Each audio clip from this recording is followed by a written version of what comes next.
Hello and welcome back to some more Baldur's Gate 3. So, if you played Baldur's Gate 3 for more than 5 minutes, you know that BG3 has a tanking issue.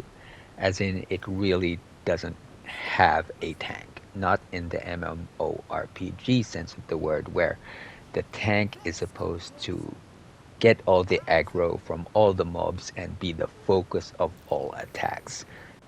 What you will find in actual play is if you have a very high AC tank rush forward and engage the enemy, some of the enemy or even the one you are actually engaged with will run past you, take the opportunity attack, and target your back line. So the community knows this already, that having a low AC makes that character a more favorable target for the enemy AI.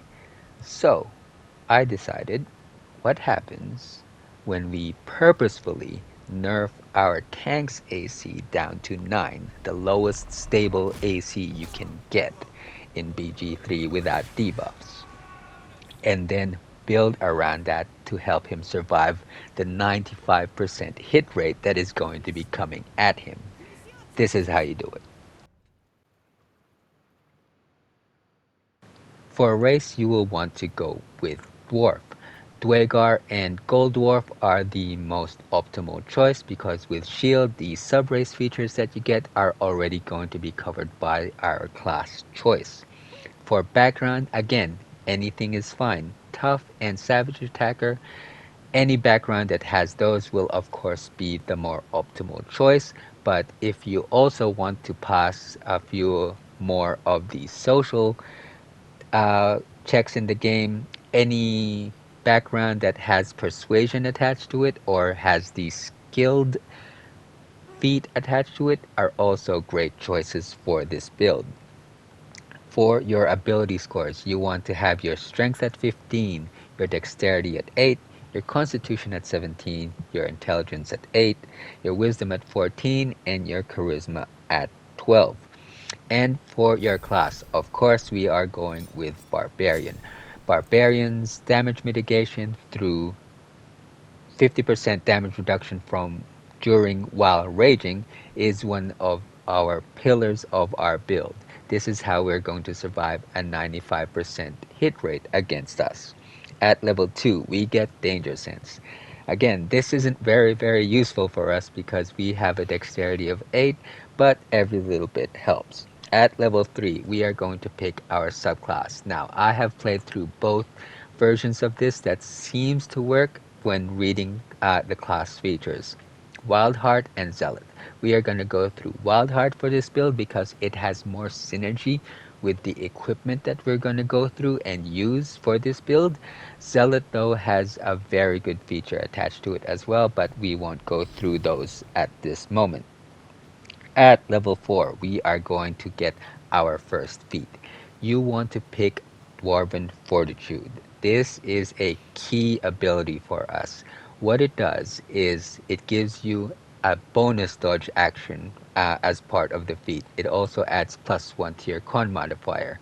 But what we really want it for is the other feature, which is every time you press that dodge button, you also heal for 1d8 plus your con modifier. This is key to our build. Remember that.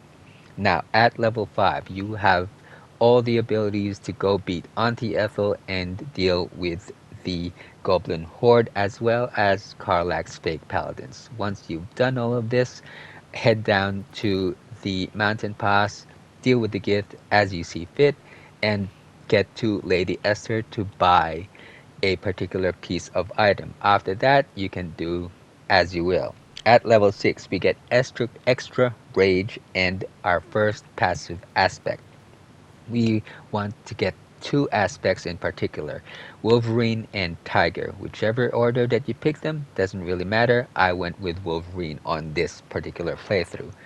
At level 7, we are going to get Feral Instinct, which allows us to move half our speed once we enter a rage. Which is great for us, well, great for me because I love movement, and this adds to that movement score. At level 8, we get our second feat. Again, any feat is fine. For my playthrough, I picked Sentinel to keep within the whole sticky I am the tank, you have to face me theme that I was going for. At level 9, we get Brutal Strike. Now, I will admit it took me until level 11 in the first time I was playing through this to figure out where this was in the action wheel on my PS5. So I will show you where it is, but it is a brilliant ability that adds to our damage significantly. At level 10, we get our second passive, Tiger Wolverine, whichever one you didn't pick at level 6, you pick now. And at level 11, we get Relentless Rage. This is another way for us to stay in the fight. Instead of going down, we instead heal for 22 HP and keep on fighting. And at level 12, we get our third feat. Again, anything you want is fine. I picked Great Weapon Master. While Great Weapon Master has been nerfed significantly, you no longer get a flat plus 10 bonus when you attack. You also don't get the minus 5 penalty to hit. You'll get a bonus to damage which equals your proficiency bonus, which at this stage of the game is a plus 4. The other benefit to Great Weapon Master is that if you crit or kill another creature, you can attack as a bonus action. Now you don't need to heal every single turn I've found on my playtest through.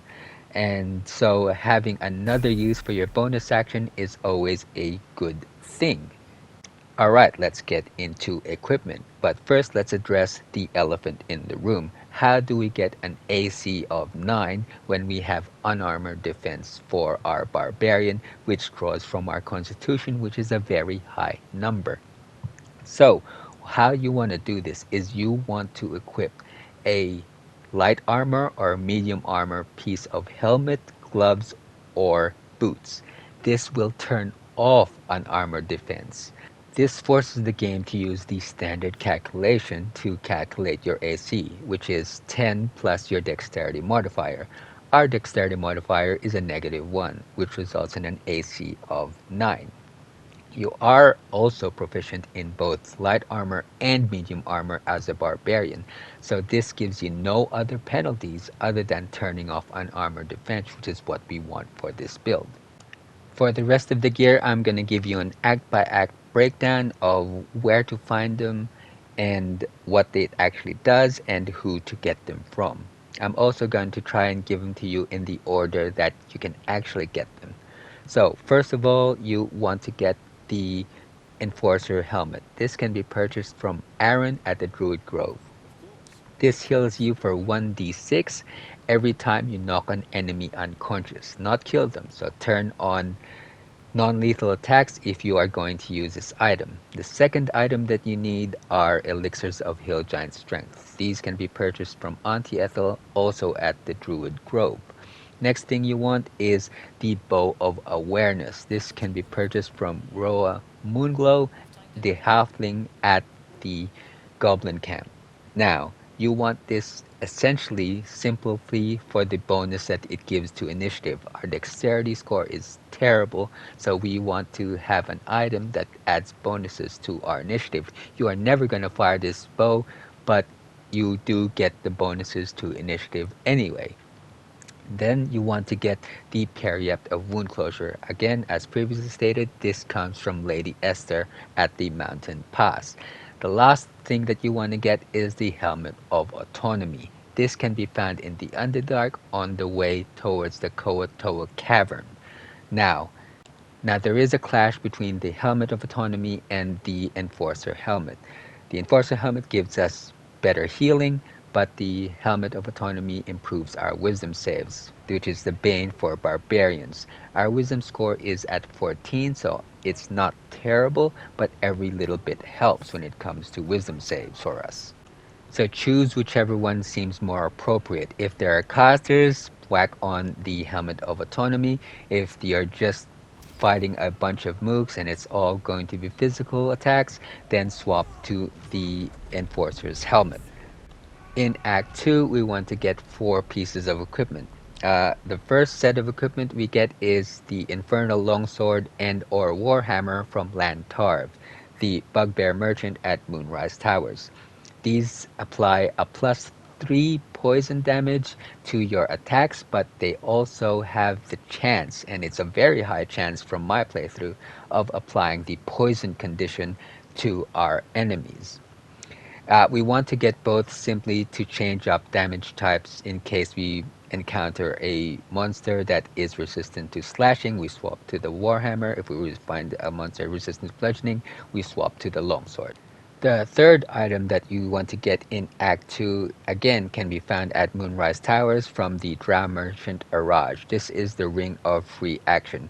Again, this makes us immune to the paralysis and restrained conditions, and also makes us immune to difficult terrain. The fourth item that we want to get is the Derivation Cloak. This is located in Balthazar's room. This gives us a 1d4 of healing every time we poison a target. And finally, in Act 3, there are two pieces of equipment. From Ferg, the Shar merchant in Rivington, we want to get the Hell Rider longbow.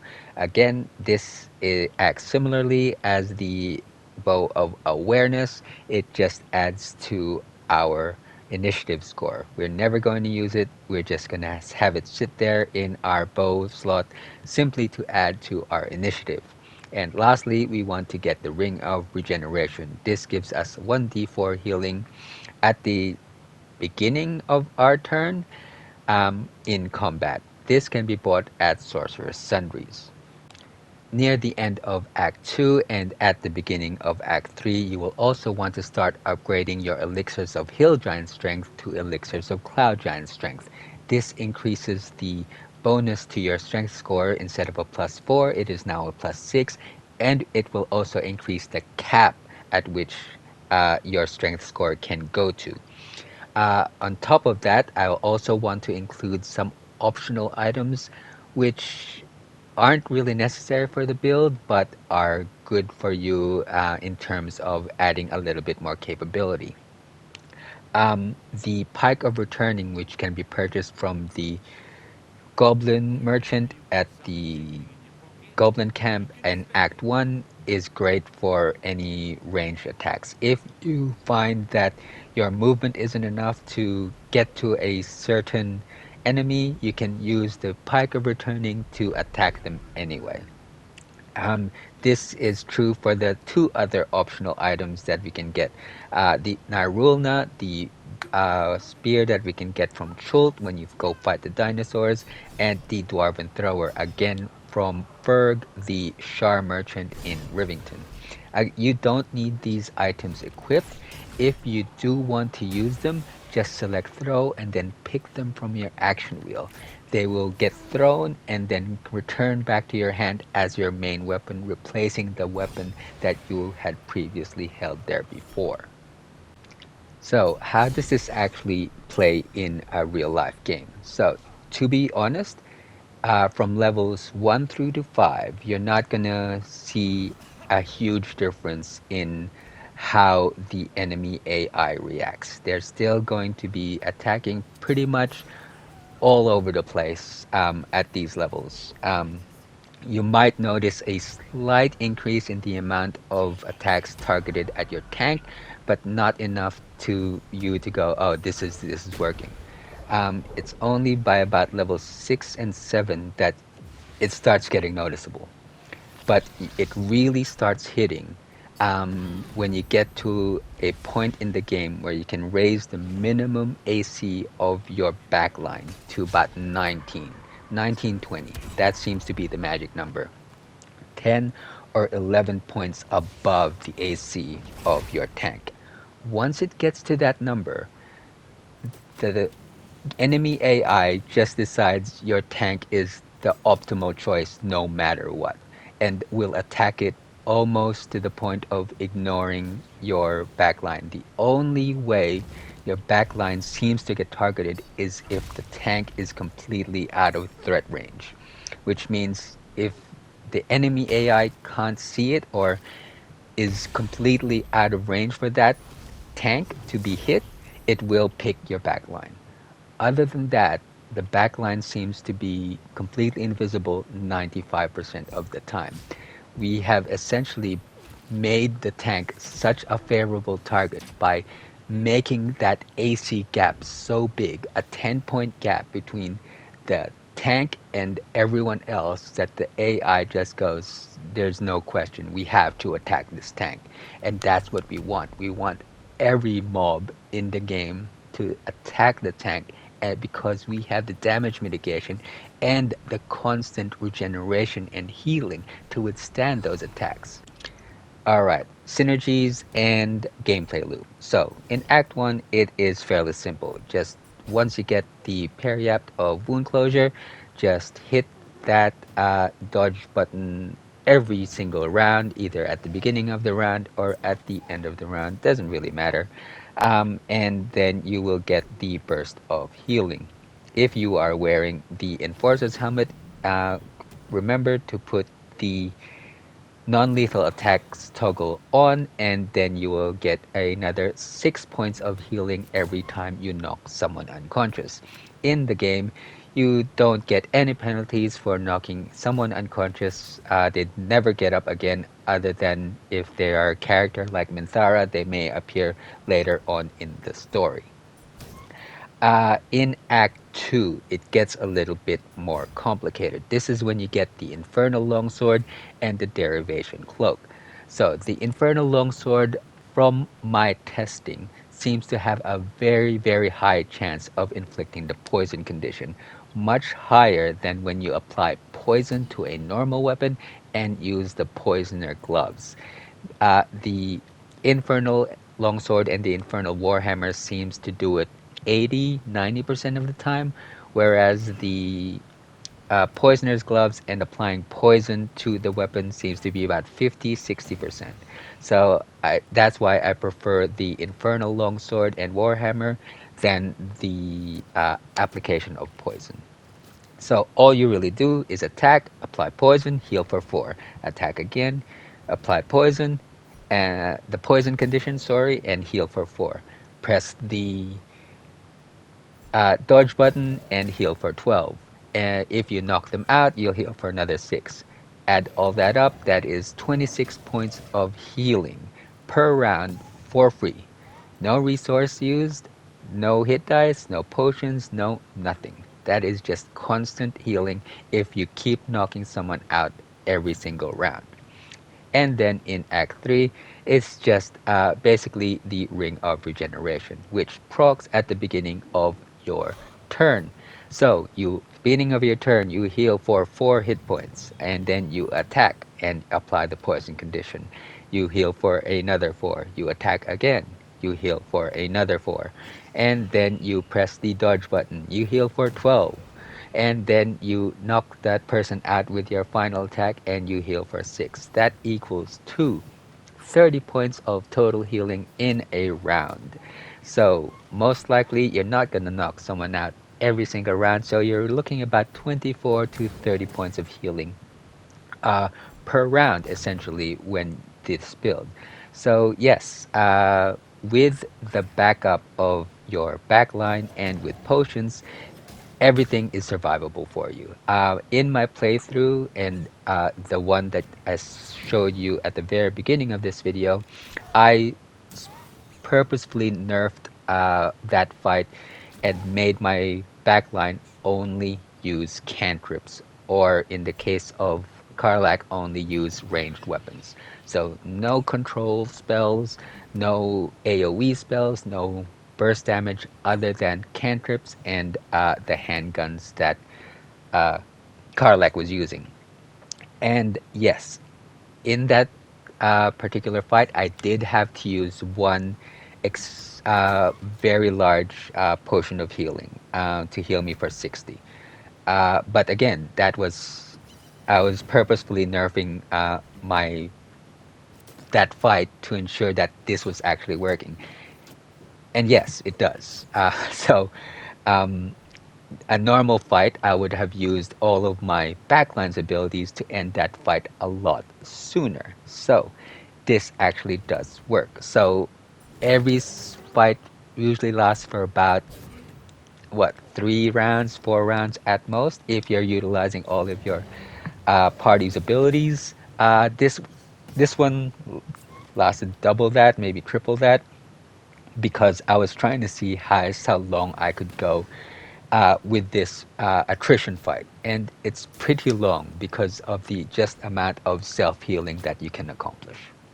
So, super secret squirrel time. For those of you who stayed till the end of this video, thank you so much. I fully appreciate it, and I hope you enjoyed. And as a bonus, I'm going to share with you a secret, a dirty little secret that I found during the course of my 3 playthroughs to understand exactly what I had just discovered. Um, so, for the dirty little secret is race doesn't matter. And I know you're looking at me like, what? Of course, we live in a multicultural world. Of course, race is. No, no. I'm talking in the game. In the game, all those feats that says you have to have a racial prerequisite to actually use them, no, you don't. It doesn't matter. You can put Dwarven Fortitude on Karlach and get her to do this build. You can put Elven Accuracy on Lae'zel and make her a no nat 1. All those prerequisites don't seem to work. And so, I know it's a dirty little secret. This channel is, yes, rules as intended, so it feels a little bad to tell you that. But for the sake of completionism, I had to tell you that. There was no other choice, right? What you do with that information, it's up to you. You know, you're adults, you can do with it as you want. But I just wanted to share that with you.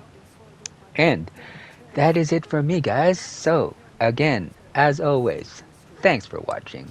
And as Maul says, Thanks. See you in Baldur's Gate, I hope. Now scram, before I get emotional.